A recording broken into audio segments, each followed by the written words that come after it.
very, very honest with you. In the South has not always been the friendliest place for African Americans. It's been a difficult time for the president to present himself in a very positive light as a leader. It's not always been a good place for women to be able to present ourselves. It's more of a conservative place. So we've had to work a little bit harder on that.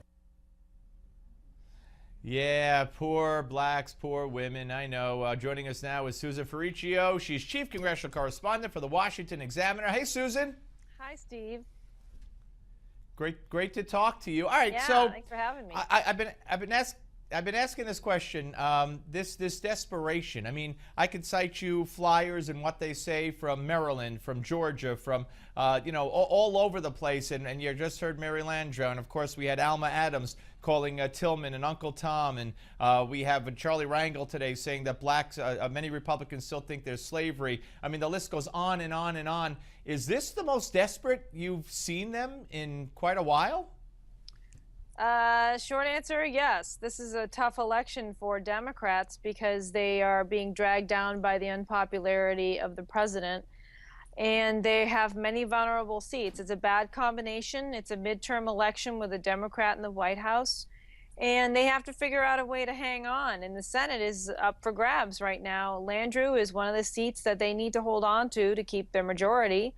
So what can they do? They need to get their base out. And who is among their base? Women, minority voters. I think what they're trying to do here, basically, Steve, is throw somewhat of a Hail Mary pass to try to excite the base and get them to think about getting out there and voting in an effort to just try to hold on. Landrieu is down by 4.5 points. And she has been somewhat consistently down by at least a handful of points, which suggests she's going to have a really hard time winning in what will likely be a runoff election. So she's got to come up with something. She's got to find, at this point, she almost has nothing to lose, although I would argue that the statement she made yesterday is backfiring somewhat because, you've got the governor of Louisiana who is Indian. You've got other, you see evidence all over the campaign trail, Steve, where voters are showing real disappointment in the Democratic take on this war on women and this whole thing where they're trying to using social issues to try to excite the base. I think voters are much more interested in talking about pocketbook issues and talking about their own safety and how much confidence they have in the foreign policy of the Obama administration, and about the healthcare law problems. These are things that voters will. Yeah, every poll shows that, Susan. That's right. Every poll shows that the economy. Right. It's still the economy. Stupid, to quote George Stephanopoulos. So yeah. You're absolutely right. I want to get your take on something that Lanny Davis said, and I disagree with him, and you'll probably, to an extent, disagree as well. He said even if the Republicans take the Senate, don't look for many of those 300-plus bills that Harry Reid never brought up to be brought up, because he claims they were so radical, and he generalized, and I don't know enough about all 300. He said that the House passed them knowing they'd never be taken up in the Senate, and that's the only reason they passed them. Now, there's the Keystone Pipeline, there's others related to jobs, there's others related to the Obamacare that I think they definitely will bring up. So I disagree with him. Boy, I'd like to know what legislation he's talking about, because if you look at what the House has taken up over the past few years while they were in the majority, they were jobs-focused legislation, things about improving the healthcare law or taking away parts of the healthcare law that they felt was damaging to the economy or to people. And of course, Keystone Pipeline, these energy jobs, which is the new horizon of job production in our country, is really tied to energy. Our own sources of energy here. I think that that's something that will be popular. Actually, I would say it's the opposite. I would say that these are pieces of legislation that will actually attract Democrats in the Senate and have a real possibility of hitting the 60-vote threshold that they would need to get past a filibuster. Yeah.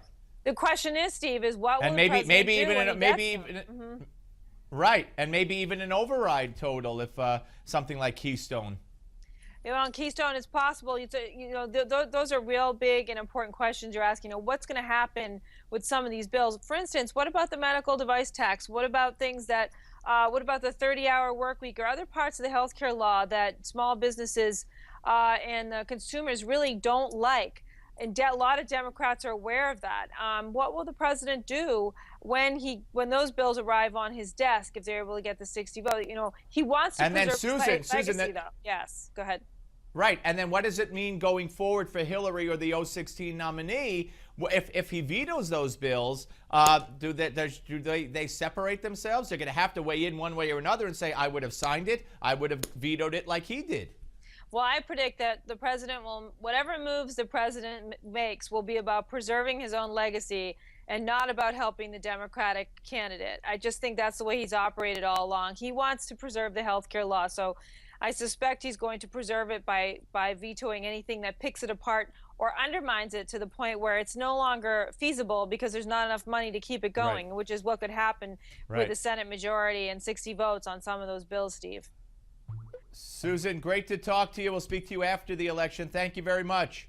Thanks, Steve. Susan Ferrechio, ladies and gentlemen, and we'll be back with the legal fellow at the Heritage Foundation, Andrew Kloster, after the break. But first, let's check in on Florida's 2nd Congressional District House race with our road to the midterms.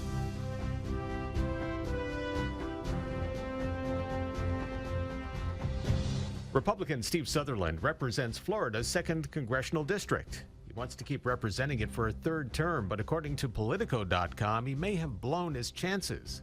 He started campaigning late, is struggling with fundraising, and vexed women voters by holding a men-only event. Sutherland is also finding challenger Democrat Gwen Graham to be a formidable foe.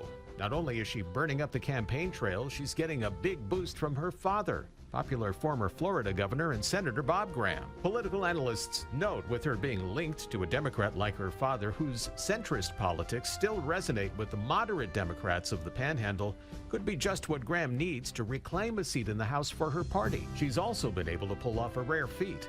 Graham has out-fundraised the incumbent, which allowed her to get ads on the air as early as June. The demographics of the district also favor her. There are more women registered to vote, and there are more registered Democrats. Even with all the Graham has going for her, it's not lost yet for Sutherland. A political analyst told the New York Times Sutherland still has a shot because his district is anti-Obama, anti-Obamacare, and therefore has a growing affinity to vote Republican.